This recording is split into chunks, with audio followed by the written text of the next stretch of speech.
Welcome to Hot Drama TV. Some stories do not need to begin with an incident, nor do they rely on climaxes to keep someone listening. They only need an atmosphere heavy enough for emotions to take root. Just in Time for Continuous Rain is such a story. It begins quietly, so quietly that without patience, one might miss it entirely. But once you step inside, it becomes difficult to leave without carrying a long rain with you. In this film, rain is no longer weather. It is a state of being. It falls evenly across every frame, every step, every gaze. Rain does not ask the characters who they are, what they have done, or whether they deserve comfort. Simply falls. And within that unending rain, Bai Lu appears like sorrow given a human form, while Liu Yuning becomes silence shaped into a man. Bai Lu's character does not enter the story in tears. She arrives wrapped in a fragile calm, the kind of calm that only comes after one has cried too many times already. It is not strength but exhaustion. Her eyes seem to look through the present, not quite clinging to the past, not truly waiting for the future. Only standing still, letting the rain pass through her. Bai Lu acts through restraint. She does not speak her sadness because it already lives in the smallest gestures.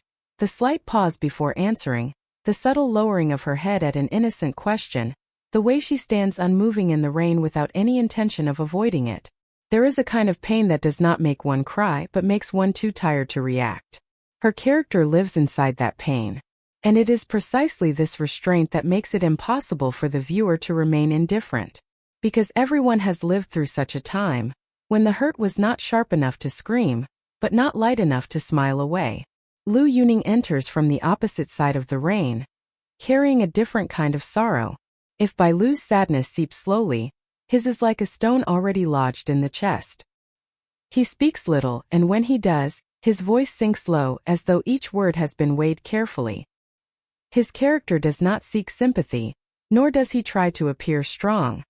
He exists as someone long accustomed to enduring alone, so accustomed that he has forgotten sharing was ever an option. What makes Liu Yuning remarkable is the way he occupies the frame. Tall yet never overpowering. Broad-shouldered yet never open. He often stands slightly bowed, as if always ready to bear the weight of something falling. Not because he wants to be a hero but because he is used to no one else doing it. In the rain he neither runs nor hides. He lets the rain fall onto him like a willing punishment, a reminder that he can still feel. When these two meet, the film does not manufacture a moment of explosion. There is no destined gaze, no swelling music. Only two people sharing the same space, while the rain continues as before. Yet this ordinariness becomes the most extraordinary thing of all, because between them arises a quiet recognition. The other is soaked too. The chemistry between Bai Lu and Liu Yuning is not built through dense interaction, but through the permission of silence. There are scenes where neither speaks for a long time. The camera does not cut. The rain does not stop. And the viewer's breathing begins to slow. In those silences, much is said without words. A gaze that lingers. A step slowed to wait. A gentle turn of the head, as if moving too abruptly would shatter something fragile. Their affection is not built on promises. It is built on presence. Staying without knowing why. Standing beside one another without knowing for how long. And just in time for continuous rain. Love is not a light that banishes darkness. It is a small lamp left standing in the rain. Not strong enough to clear the sky, but strong enough to remind someone they are not alone. Rain here carries a special meaning. It is not merely sadness, but a quiet forgiveness offered by life itself. Rain softens edges, blurs sharp boundaries. When everything is wet, no one is cleaner than another. No one holds the right to judge. Bai Lu and Liu Yuning meet in this state. Both imperfect, both wounded, and therefore able to see each other clearly. What is most subtle is how change occurs. There is no moment of salvation, no sudden turning point. Change comes slowly, so slowly the characters themselves do not notice. Bai Lu stands a little straighter. Liu Yuning speaks one sentence more. They do not become happier in a radiant way, but they become less alone. And sometimes that is everything. The audience inevitably sees themselves reflected. The long rains of life are not always real rain. They are mornings when the heart feels heavy for no reason. Relationships that have not broken but are no longer whole. Emotions too vague to name, yet persistent enough to exhaust. Bai Lu and Liu Yuning are not telling their own story. They are telling the story of many who have lived silently through such days. As the film nears its end, the rain may still be falling, but the viewer no longer waits for it to stop, because they have learned that what matters is not when the sky clears, but who stands beside you while it rains. Bai Lu and Liu Yuning, through their quiet and sincere performances, leave behind a gentle answer. And when the screen finally darkens, when the sound of rain fades, the viewer often remains seated in silence for a moment longer. Not out of sadness, but with the feeling of having passed through a familiar stretch of life. A stretch filled with rain, with silence, with two imperfect people patient with each other. A stretch that reminds us, if someone appears at the right time, even the longest rain can become bearable. There are relationships that cannot immediately be called love, because even those within them are unsure. They only know that the presence of the other has subtly altered the rhythm of a life once hollow and repetitive. During the endless rainy days, Bai Lu's character begins to notice a gaze that is always there.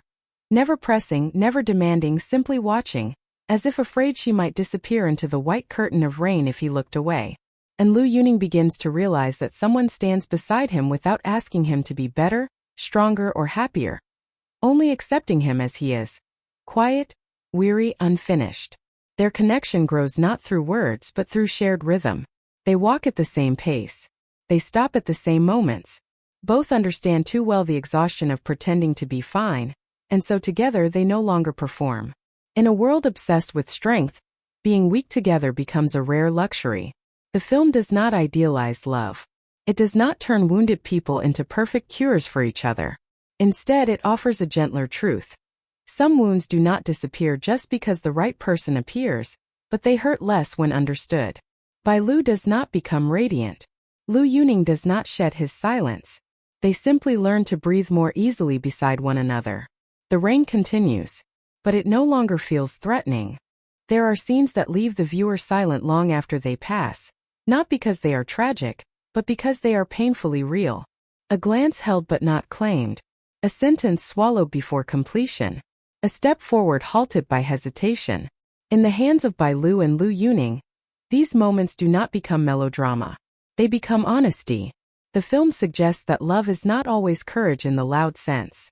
Sometimes it is the courage to admit one has none left, and still allow someone to stay. Bai Lu allows herself to be seen. Liu Yuning allows himself to matter. Both understand the risk and still take one step closer. Their romance does not strike, it seeps. Like rain soaking into fabric, unnoticed at first, impossible to ignore later. By the time one realizes, everything is already wet. By the time one notices, care has already taken root. They do not need excessive touch. Between them exists a space that allows feeling to move freely. A distance that is not separation, but respect. Respect for what has not yet been spoken. Respect for wounds that have no names. This is why the story lingers. It does not force emotion. It offers a space, a rain, two people, and lets everything unfold naturally. And when it does, we believe that some relationships do not need noise, that some love does not require recognition, that some people enter our lives not to change everything, but simply to stay during the hardest days. And when the viewer realizes they believe this, they realize they have been emotionally inside this rain for a very long time, and perhaps much longer than they first realized. Because what just in time for continuous rain ultimately leaves behind is not a memory of plot, but a residue of feeling soft, lingering, impossible to shake off. It settles quietly, the way damp air clings to skin after the rain has stopped, even when the sky looks clear again. Bai Lu's character moves deeper into that residue as the story goes on. There is a subtle loosening in her posture, a gentler way she allows herself to exist in space. She no longer braces against the world as much. It is not that she has become fearless. It is that fear no longer dominates every movement. When she stands beside Liu Yuning, there is a quiet permission she grants herself, to pause, to hesitate, to not have answers. In that permission she becomes more human, more present. Liu Yuning responds in a similarly understated way. His silences change texture. They are no longer walls but spaces. Spaces that invite rather than repel. He begins to wait, not because he has nothing else to do but because waiting itself has meaning now. Waiting becomes an act of care, an act of choosing. He does not rush ahead, nor does he withdraw. He adjusts his pace, and in that adjustment something gentle takes shape. The film never frames these changes as victories. There is no sense of arrival. Instead, there is continuity. Life goes on. Rain continues to fall. But within that continuation, something has shifted just enough to matter. And perhaps that is the most honest portrayal of emotional growth, change that does not announce itself, but reveals itself only when one looks back. Rain by now feels almost familiar. It no longer dominates the emotional landscape. It accompanies it, like background noise that once felt overwhelming, but has slowly blended into the rhythm of living. The characters no longer measure their days by whether it rains or not. They measure them by moments of shared presence, by whether someone stayed, by whether someone noticed. This quiet accumulation of moments is what binds the viewer so deeply to the story. There is no manipulation, no insistence on how one should feel. The film trusts its audience to recognize truth when it appears softly. And when truth is offered without force, it tends to settle deeper. Many viewers find themselves thinking about their own lives after watching. About the people who stood beside them without fanfare. About the ones who did not fix anything but made endurance possible. About the moments that felt insignificant at the time, but later revealed themselves as turning points. Just in Time for Continuous Rain does not ask its audience to romanticize pain. It simply acknowledges that pain exists, and that companionship, even imperfect companionship, can coexist with it. As the story moves toward its close, there is no dramatic resolution. No definitive declaración. Instead, there is a sense of quiet continuity. The characters are still themselves, still carrying what they carry, still walking under uncertain skies. But now they are no longer entirely alone in doing so. And perhaps that is the most generous ending the film could offer. Not a promise of happiness, but a promise of presence. Not the assurance that the rain will end, but the reassurance that someone will remain. When the final moments fade, the rain does not echo loudly.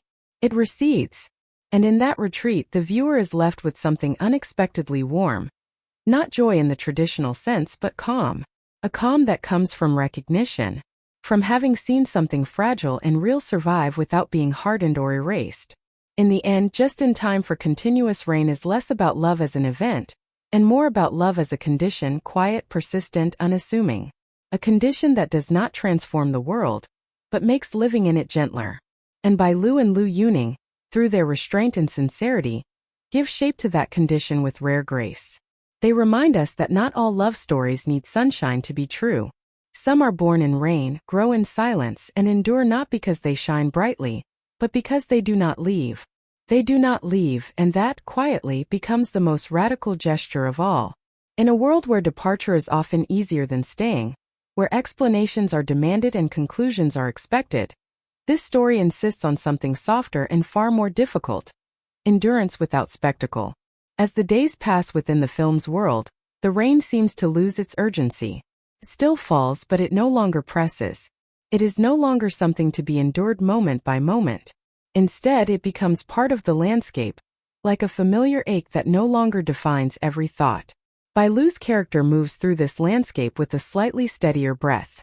She has not resolved her past, nor has she escaped it, but she is no longer constantly turning back to look at it. Her gaze,